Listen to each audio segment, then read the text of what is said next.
사실 쉽지 않다 그래서 난제라고 말하는 사람들이 있어요. 난제라고 말하면 우리는 이제 조금 좀 솔깃하게 되죠, 그죠? 왜냐하면 문자적으로 해석을 하면 안 되는, 이해가 안 되는 부분이기 때문에 그래요. 저하고 벌써 이렇게 3년이라는 시간을 같이 말씀을 나눴는데 아마 어렵지 않게 풀릴 수 있을 거예요. 그동안 배웠던 내용들이 오늘 말씀을 잘 풀어내게 해 주실 줄 알고요. 넘어갑니다. 오늘 처음 오신 분은 조금 좀 어려울 거예요. 성경 말씀을 잘 이해하기가 좀 어려우실 테니까. 그죠? 성경은 먼저 우리가 이해할 거. 성경은 한 권의 책이다라고 하는 이야기를 좀 했으면 좋겠고요. 성령의 감동으로 기록되어졌기 때문에 일괄성 있는 내용으로 되어져 있다라고 하는 것. 성경은 바로 복음서라고 하는 것, 그리고 성경은 내 지금의 모습을, 나의 모습을 이렇게 비추어 주어서 보게 하는 거울과 같은 책이라고 하는 것. 그래서 앞뒤에가 연관성이 있는 책이라고 하는 것 잊어버리면 안 돼요. 자, 몇 가지 얘기했는데 첫 번째 뭐예요? 성경은 한 권이다라고 하는 것, 그죠? 성령의 감동으로 기록되어져서 일괄성이 있는 한 권의 이야기다. 그 성경은 복음서다라고 했고요. 그죠? 누구의 모습을 비춰주는 거예요? 내 모습 비춰주는 거예요. 이게 내 얘기를 하고 있는 거구나. 그리고 성경은 이렇게 앞뒤의 이야기들과 연결되어져 있는 거다라는 거예요. 그래서 오늘 16장 1절로 13절 내용도 15장부터 연결되어져 있는 거라고 그랬어요. 그죠? 자, 15장, 16장에서 비유가 5개가 나와요. 그죠? 그래서 15장에 3개, 16장에 2개를 가지고서는 이걸 설명을 하고 있는 거예요. 그런데 15장, 16장의 비유는 놀랍게도 13장, 14장에서 회개에 대한 이야기를 해준 그 회개에 대한 결론의 부분이기도 한 거예요. 그러면서 이 이야기는 이제 11장, 12장에서 바리새인들의 외식을 지적하는 그런 이야기가 되고 있는 거예요. 그러니까 외식을 지적하고 그 다음에 회개를 언급하고 그 회개가 일어나는 것은 무엇이며 회개가 어떤 열매를 맺게 하는가를 보여주는 것이 이제 11장부터 사실은 16장까지의 이야기인데 그 중에 마지막 부분쯤에 들어가 있는 거예요. 그래서 오늘 말씀을 직접적으로 비유를 풀어내기 아주 쉬운 것부터 얘기를 할게요. 15장 1절 2절 먼저 보겠어요. 15장 1절 2절 같이 읽어요. 시작. 모든 세리와 죄인들이 말씀을 들으러 가까이 나오니 바리새인과 서기관들이 수군거려 이르되 이 사람이 죄인을 영접하고 음식을 같이 먹는다 하더라. 자, 지금 예수님은 예루살렘을 향하여 올라가고 있는 중이에요. 9장 51절이나 13장 22절을 보면 계속해서 예루살렘을 향하여 이렇게 얘기하고 있어요. 그래서 예수님은 이제 예루살렘을 올라가면 뭐 할까요? 붙잡히고 십자가에서 못 박혀 죽으시는 그 사역에 지금 올라가면서 왜 그 사역을 하게 됐는가를 설명해 주는 거예요. 그런데 예수님에 대해서 그 관심을 가지고 있었던 바리새인들과 서기관들이 예수님 주변에 있었어요. 그래서 그들에게 오늘 복음을 전하는 거예요. 결론부터 얘기하면 한 사람의 구원, 그것은 하나님의 일하심으로 시작되고 하나님의 일하심으로 완성된다. 너무나 잘 아는 얘기죠. 그죠? 자, 이것이 말씀의 맛을 아는 사람들은 정말 그 맛을 하나하나 짚어가면서 그 진리를 더 풍성하게 누려가요. 여러분들이 바로 거기까지 갔으면 좋겠어요. 간략하게 앞에 있는 내용들을 조금 언급하고 갈게요. 15장에서 3개 비유를 얘기한다고 그랬어요. 3가지 비유.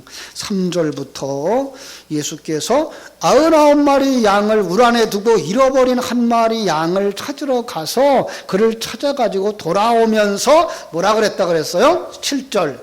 내가 너에게 이르노니 이와 같이 죄인 한 사람이 회개하면 하늘에서는 회개할 것 없는 의인 99으로 말미암아 기뻐하는 것보다 더하리라.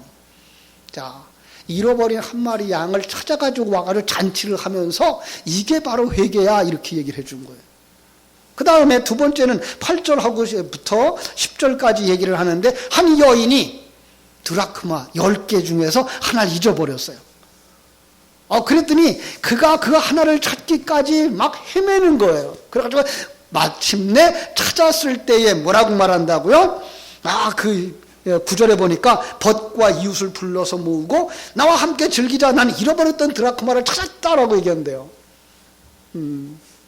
이 한 드라크마는 보통 한 데나리온과 같은 이야기를 하고 있는데요. 그것은 바로 한 사람의 하루 품삯. 그래요. 잃어버렸다 찾았으니까 좋겠죠? 자, 그것이 회개라는 거예요. 자, 가만히 보세요. 내가 잃어버렸어요. 잃어버린 거 지금 저거 하나예요. 저걸 누가 찾아요? 내가 찾아요. 내가 찾아가지고 가져오는 걸 회개한 것과 같이 기뻐한다. 이렇게 얘기를 하고 있는 거예요. 그래 놓고서 11절에서 32절까지 이제 아버지의 집을 떠났던 그 탕자가 돼지우리간에 가서 살다가 아버지 집을 생각나서 아버지 집에 돌아오는 이야기를 하면서 이것이 바로 회개다라고 얘기를 해요. 자, 이 세 가지 이야기를 쭉 보면은요, 이 회개의 주체를 이야기하고 있는 거예요. 회개의 주체는 양이 아니고 동전이 아니고 탕자도 아니고 이렇게 나오는 거예요. 누가 했다고요? 목자가 했고 여인이 했고 아버지가 했다는 거예요. 예, 오늘 우리가 생각하면 우리가 회개하고 예수 믿습니다. 예수님 앞에 회개합니다라고 얘기하는데 그 회개는 내가 하는 게 아니고 아버지가 내게 영향을 끼쳐서 내가 그걸 가지고서는 하나님 앞에 돌아가는 걸 회개라고 말한다고 하는 것을 우리가 알 수가 있어요. 그렇죠? 자, 이제 네 번째 비유.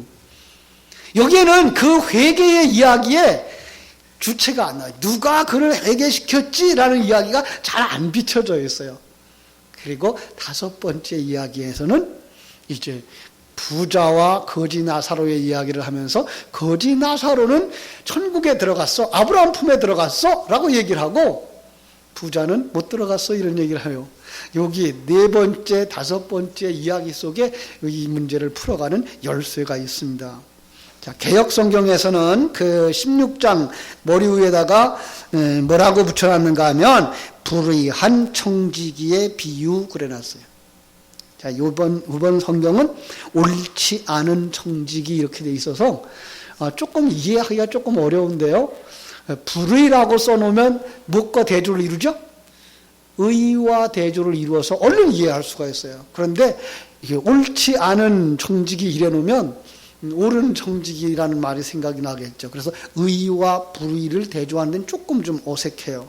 자, 어쨌든 여기 우리가 불의한 청지기라는 말을 우리가 쓸 수가 있는데요. 불의한 청지기, 주인의 것을 허비하고 낭비했다 그랬어요. 그래서 어떤 사람이 주인한테다가 고해 바쳤어요. 주인님, 당신의 그 종이 당신의 것을 낭비합니다. 그 낭비라는 말을 먼저 성경은 허비하다 이렇게 말했고요. 그 낭비라는 말을 그 앞에 있는 탕자가 아버지의 재산을 다 팔아가지고 떠나가서 그 재산을 허비하였다라고 하는, 이 성경은 지금도 낭비라는 말을 쓰고 있어요. 낭비하였다라고 말하고 있는 거예요.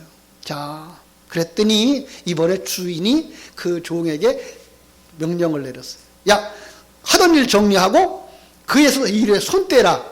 더 이상 너는 그 일을 하지 못한다. 이게 굉장히 중요한 이야기예요.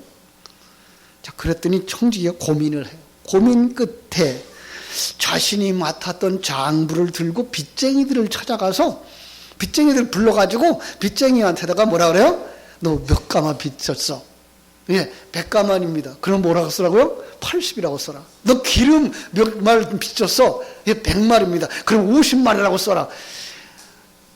지금 주인의 걸 낭비한다는 소문이 나서 주인이 그걸 고해받아가지고 그것 때문에 이거 이제 일 못하게 됐는데 여기서 하는 이야기가 뭐예요? 이 사람은 또 그 일을 하고 있는 거예요. 그죠?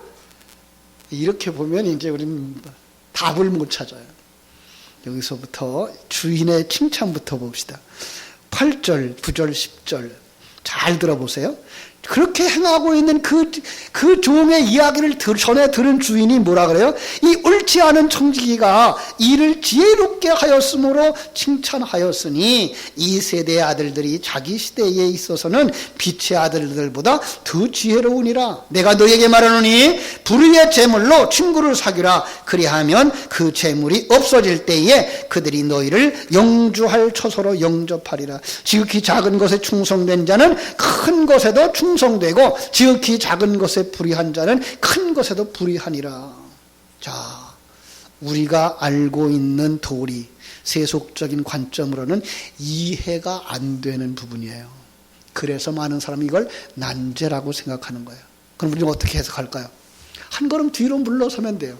한 걸음 뒤로 딱 물러서서 하나님이 시간과 공간 세계를 만드시고 이 세계를 어둠이라 했다 그랬어요. 창세기 1장 2절에서. 그죠? 어둠과 혼돈, 그걸 갖다 또 다른 말로 말하면 불의라고 말했다는 사실이에요. 자, 정의를 다시 하고 가는 거죠. 그죠? 이 시간과 공간 세계의 모든 일 의라고. 그럼 그 불의와 대조를 이루는 의는 어디에 있을까요? 하나님 나라. 그러니까 하나님과 하나님의 일하심이 의로움이고, 거기서 떠나 하나님의 생명과 없이, 하나님의 생명과 관계없이, 하나님의 뜻과 관계없이 이 살고 있는 세계를 불의한 곳이라고 이야기한 거예요. 야, 지금 여기 나오는 사람은 그 나쁜 어떤 사람을 이야기하고 있는 게 아니라 누굴 얘기하고 있는 거예요? 이 시간과 공간 세계 속에서 하나님을 모르고 하나님의 뜻을 모르고 있는 모든 사람을 이야기하고 있는 거예요. 그게 다 누구예요? 그게 불의한 청직인 거예요. 그래서 그들은 뭘 하는 사람들이에요? 탕자처럼 아버지의 것을 낭비하는 거예요. 뭐에다 낭비했을까요? 그거는 아버지의 뜻을 알지 못하고 사용하는 것을 갖다가 낭비, 허비라고 말하는 것을 우리가 알 수가 있습니다. 자, 이런 면에서 이제 대조를 이루면, 그런데 그들 속에 하나님의 영이 딱 들어오면, 그 사람이 하나님의 사람이 되면 그를 의롭다 하죠. 그죠? 그래서 이게 칭의라는 말을 쓰고 그를 의로운 자라는 말을 쓰는 거예요. 이런 면에서 의와 불의가 대조를 이루는 거죠. 하나님과 그 나라, 그에게 속한 자, 그의 생명을 가진 자, 그의 뜻을 깨달아 아는 사람을 그리스도의 의를 덧입은 자, 이렇게. 그 안에 하나님과 관계가 있고 온전히 의로워지는 사람, 그들을 성도라고 말하고 의로운 청직이라고 말하며 그리스도의 종이라고 말하는 거예요. 예. 그럼 이 비유 속에 청지기는 어떤 사람이에요? 예수 믿지 않는 모든 사람들, 하나님의 생명이 없는 모든 사람들. 예.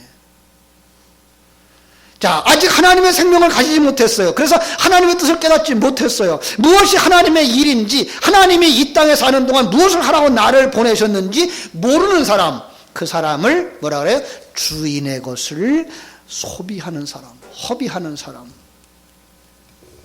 이 단어를 바로 앞에 있는 비유에서 탕자가 아버지의 뜻을 깨달아 알지 못하고 아버지를 떠나 살아갈 때 그가 뭐예요? 탕자, 그게 불의한 자인 거예요. 예. 하나님의 목적을 모르고 나를 위하여서 이 시간과 공간 세계의 모든 것을 사용하는 사람들을 다 불의한 자라는 거예요. 그러니까 불의한 그 재물, 불의한 자, 이것은 그냥 그 사람이 악을 행하였거나 착하게 살지 않았다는 얘기가 아니라 하나님의 생명이 없는 자를 이야기하고 있기 때문에 그런 거예요. 여기 주인의 메시지가 들어와요. 주인이 뭐라 그러죠?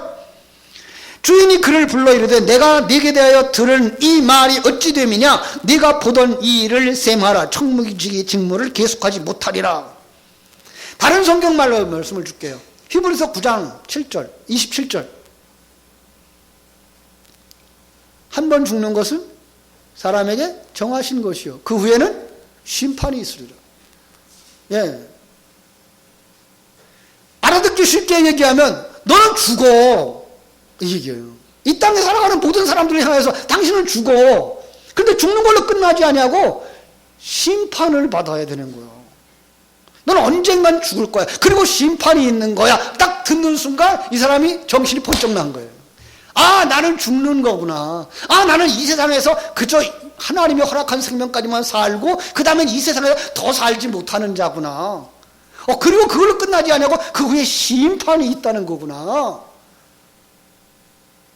거기서 정신을 차리는 거예요. 예, 이 아주 짧은 메시지 속에 하나님이 함께 하시는 거예요.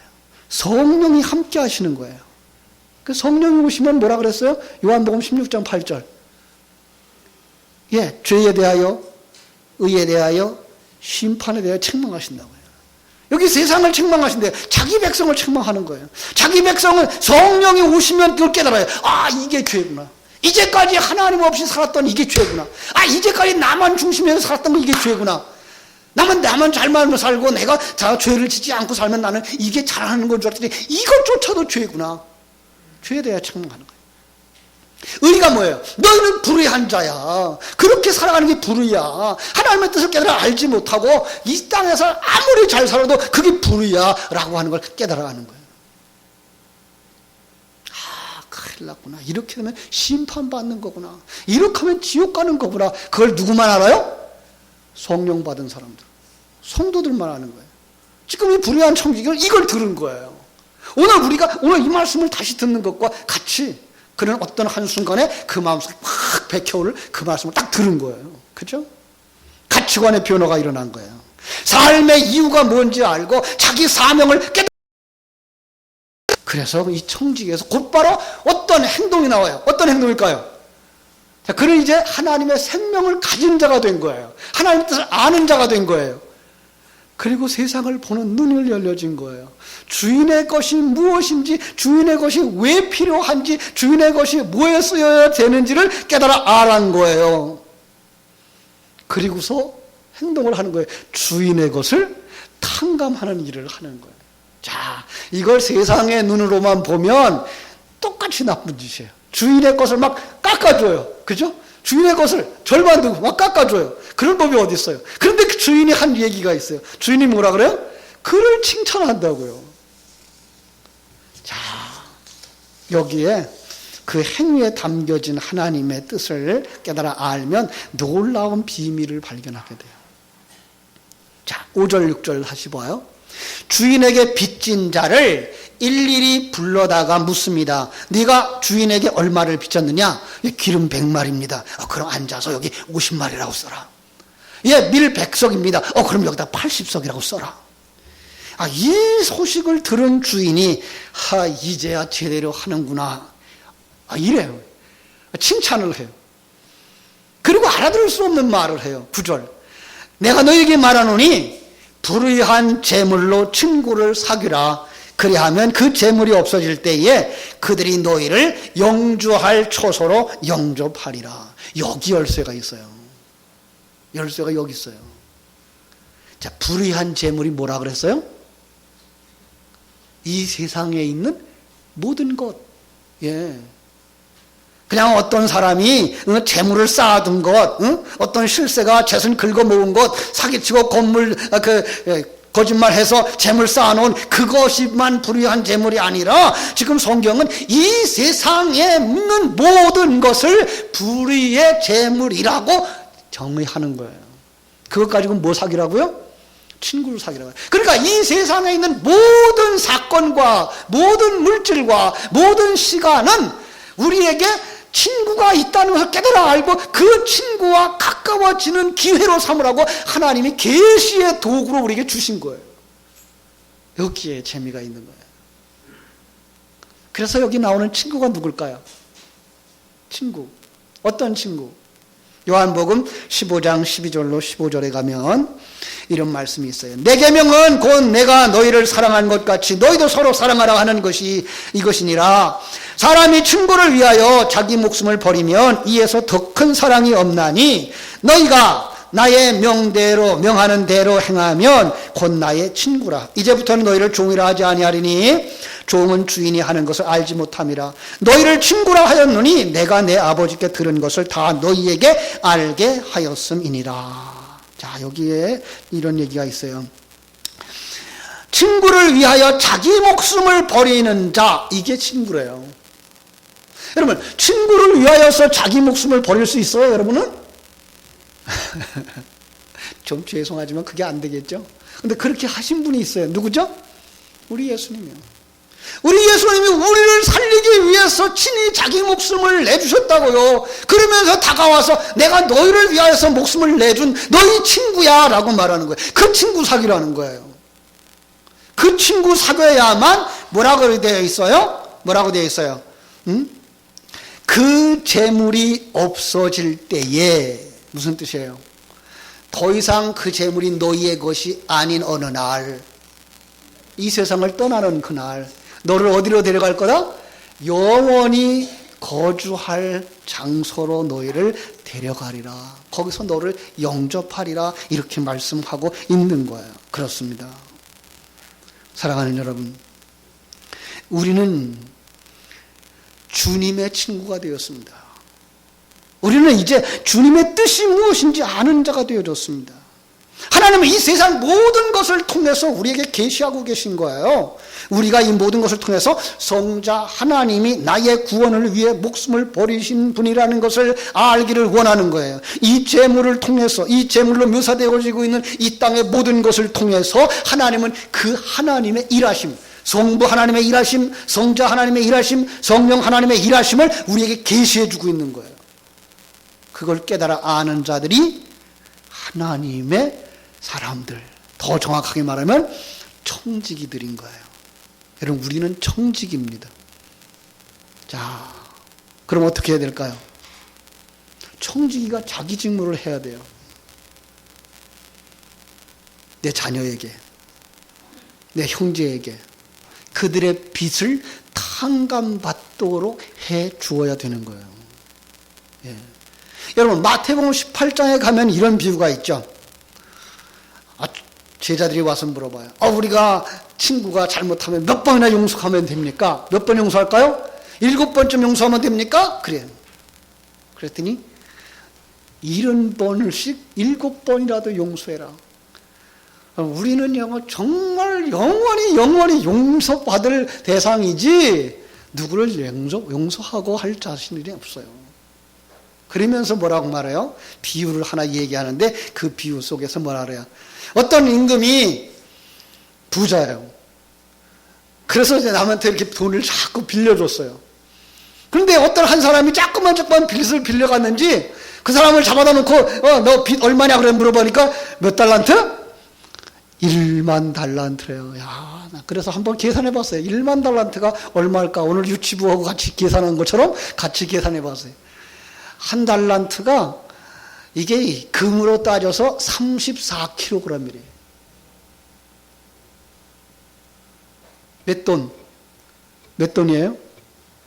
3.75g인데 그냥 3.4g 잡자고요. 3.4g이 한 돈이면 34kg면은요. 1000돈이에요. 20만 원씩 따지면 20억이에요. 그런데 그걸 몇 개?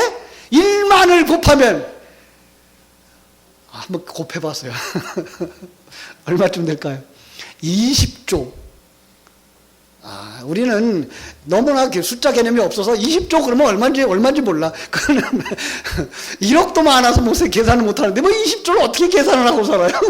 그냥 많구나 그러죠. 그건 영원히 갚아도 못 다 갚을 액수구나. 이것만 알면 돼요. 탕감해 줬어요. 그게 뭐예요?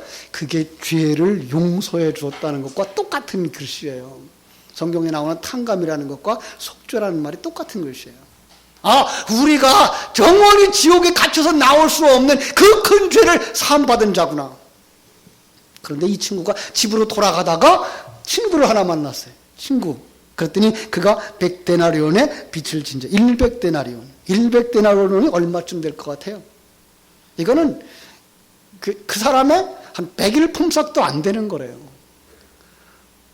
그러니까 1000만 원도 안 되는 거예요. 오늘 우리로 말하면 1000만 원도 많아요. 그죠? 그런데 그거 안 갚는다고 자기는 20조가 넘는 재산을 탕감받고 속죄함 받은 사람이 친구가 1000만 원 정도 내게 안 갚았다고 그를 목죄다가 감옥에다 넣고 다 갚을 때까지 너 거기서 못 나온다. 그 소식을 전해들은 다시 잡아와. 그리고 너 그 20조를 다 갚을 때까지 거기서 나오지 마라. 그리고 지옥에다 넣는 거예요. 감옥에다 넣는 거예요. 여러분, 나가서 돈을 벌어도 평생 갚아도 못 갚을 건데 그 감옥에 갇혀 있으면 언제 갚아요? 그 사람 나올 수 있다는 얘기예요? 없다는 얘기예요? 나올 수 없다는 얘기예요. 네. 그건 자기가 속죄함 받은 걸 아는 사람은 다른 사람을 속죄함 받게 해주는 거예요. 그 사람이 어떻게 하는 거예요? 그 사람을 주님께로 데려와서, 그가 주님 앞에서 사함받는 거예요. 주인의 앞에서 사함받는 거예요. 주인이 빚이 그 사람이 100가마였으면 80가마로 난 줄여줘요. 그는 본인 직접 주인 앞에서 그 80가마 탕감받아야 되는 거죠. 아니 1만 달란트를 탕감해 주신 그 주인이 그래 밀 80가마를 용서 안 해주겠어요? 여러분, 그런데 그를 주인 앞으로 데려오지 아니하고 그를 감옥에다 가둬두는 사람은 뭔 사람이에요?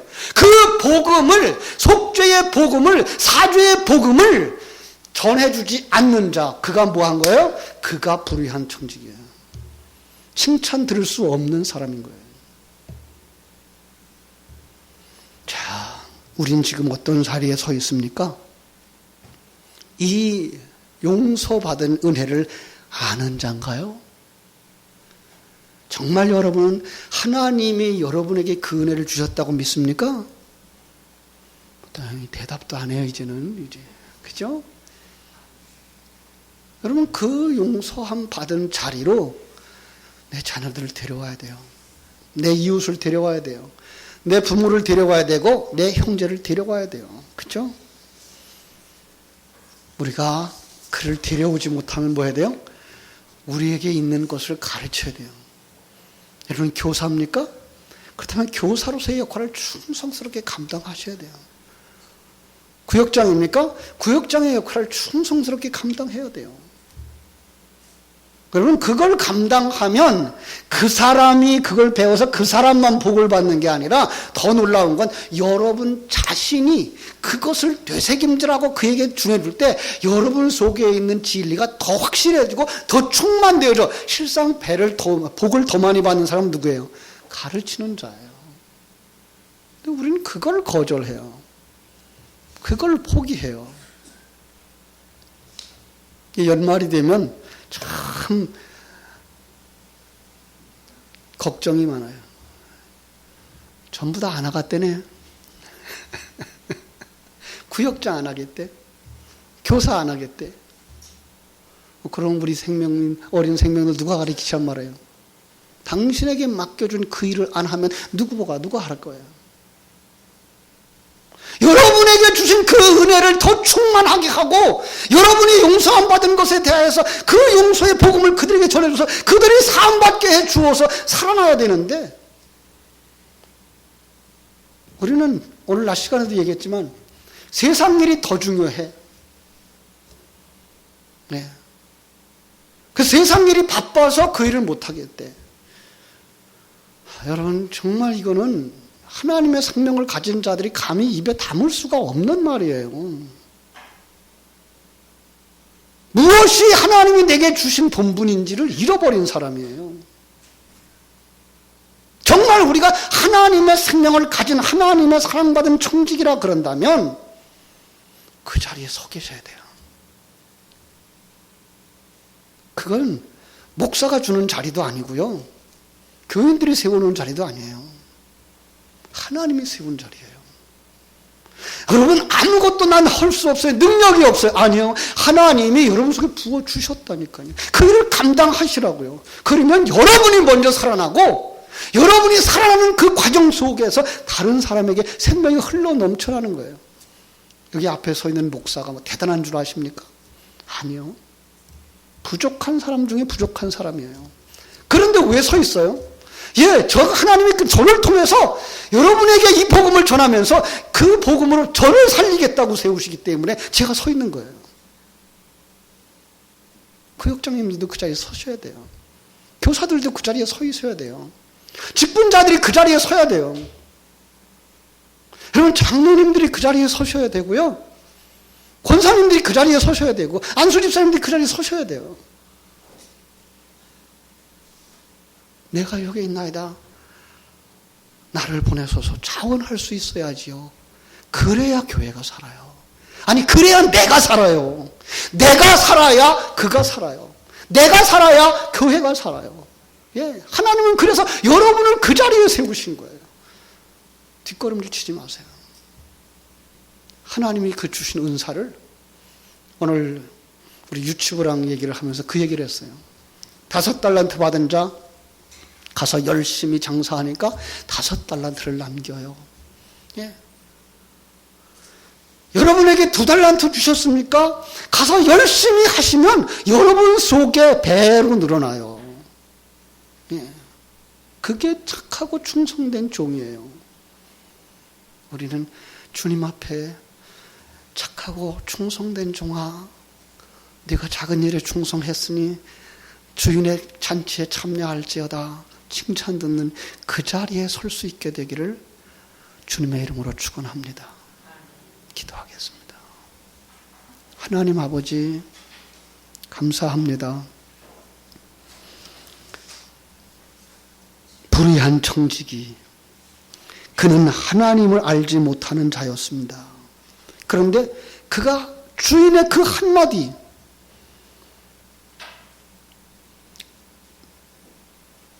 내가 보던 일을 셈하라, 청지기 직무를 계속하지 못하리라, 그 한마디에 그는 하나님의 생명을 보고 하나님의 뜻을 알았고 하나님의 일하심을 알았고 내가 여기 서서 무엇을 해야 되는 사람인지 깨달아 알았습니다. 진리의 말씀이 우리에게 임할 때 바로 우리가 변화되어진다는 사실, 그 말씀을 되씹을 때에, 그 말씀을 전할 때에 내 속에 그리스도의 사랑이, 생명이, 하나님의 그 안목이 생겨난다는 사실을 이렇게 가르쳐 주셔서 우리가 하나님의 사람으로 완성되어져 가는 것을 깨달아 알게 해주신다는 사실을 오늘 말씀을 통해서 들었습니다. 아버지, 저희들은 약합니다. 부족합니다. 무슨 큰 일을 할 수 있겠습니까? 그런데 주님이 우리를 붙들고 쓰시겠다고 말씀하시는데, 아니요, 못합니다라고 말하지 않게 하여 주옵소서. 정말 주님, 내가 여기 있습니다. 나를 써주십시오. 아니, 저는 그냥 서 있을게요. 제게 부어주세요. 그 부어주신 것, 그것 가지고 제가 저들에게 흘려낼 수 있는 사람이 되게 해주세요. 헌신함으로 말미암아서 어린 생명들이 살아나고, 아직도 믿음이 없는 사람들이 믿음이 생겨지고, 아직도 하나님의 뜻, 일하심을 보지 못하던 사람들이 하나님의 일하심을 보고, 세상의 흔들림에 이끌려서 세상으로 끌려가는 사람들이 아니라 하나님이 주시는 그 중심을 가지고 흔들림이 없는, 쓰러졌다가도 다시 일어나는 오뚜기처럼 믿음으로 굳게 서는 하나님의 사람들이 다 되게 하여 주시옵소서. 예수님, 새해에, 그래서 우리 교회에 일꾼이 부족해서 이것도 못합니다, 저것도 못합니다라는 이 사건이 하나도 없이, 예, 주님, 제가 그 일을 하겠습니다. 예, 그 일을 제가 하겠습니다.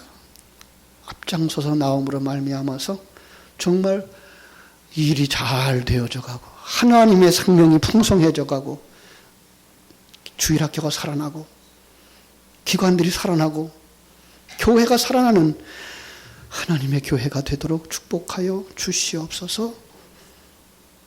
하나님이 세우신 자리에서 충성된 종, 착한 종들이 되게 하여 주시옵소서. 예수님의 이름으로 기도하옵나이다. 아멘. 우리 이 시간 오늘 말씀을 붙잡고 우리 하나님 앞에, 주님, 내가 여기 있습니다. 나를 주의 도구로 써주시옵소서. 우리 통성으로 한번 기도하겠습니다. 아버지 하나님, 그 신뢰와 사랑을 감사합니다. 추수할 것은 많은데 일꾼이 적다고 탄식하는 주님 앞에 내가 여기 있습니다라고 고백할 수 있는 사람들이 되게 하옵소서. 내가 누구를 보내면 누가 우리를 위하여 갈고 사람을 찾는 하나님 앞에, 하나님, 내가 여기 있습니다라고 자원하고 나설 수 없는 사람들이 되게 하여 주시옵소서. 비록 우리는 능력이 없습니다. 그러나 주님께서 우리의 부족함을 아시고도 불러주셨고 그리고 그 자리에 세워주셨사오니 감당할 수 있게 하여 주시옵소서라고 말씀하며 그 자리에 서서 주님의 뜻을 이루기 위해서, 주님의 뜻이 나를 통해서 이루어지기를 원해서 그 자리에서 하나님을 찬송할 수 있는 사람들이 되게 하여 주시옵소서. 그 자리에서 하나님의 생명을 흘려낼 수 있는 사람들이 되게 하여 주시옵소서. 목사를 목사의 자리에 세워주신 것처럼 장로님들을 장로님의 자리에 세워주시고, 안수집사님들을 안수집사님들의 자리에 세워주시고, 권사님들을 권사님의 자리에 세워주시고, 구역장님들을 구역장님들의 자리에 세워주시고, 교사들을 교사의 자리에 세워주심으로 말미암아 아버지, 우리 교회의 구석구석에 연약한 영혼들이 새 힘을 얻게 해주시고, 갈 바를 알지 못하는 자들이 분명한 길을 찾게 해주시고, 하나님이 기뻐하는 교회로 변화되게 하여 주시옵소서. 활력 있는 교회, 생명 있는 교회, 은혜 있는 교회가 되게 하여 주시옵소서. 정말 통로들이 되게 하여 주시옵소서. 평화의 통로들이 되게 하여 주시옵소서. 주께서 세워주셨사오니 충성하는 자들, 착하고 충성된 종들이 다 되게 하여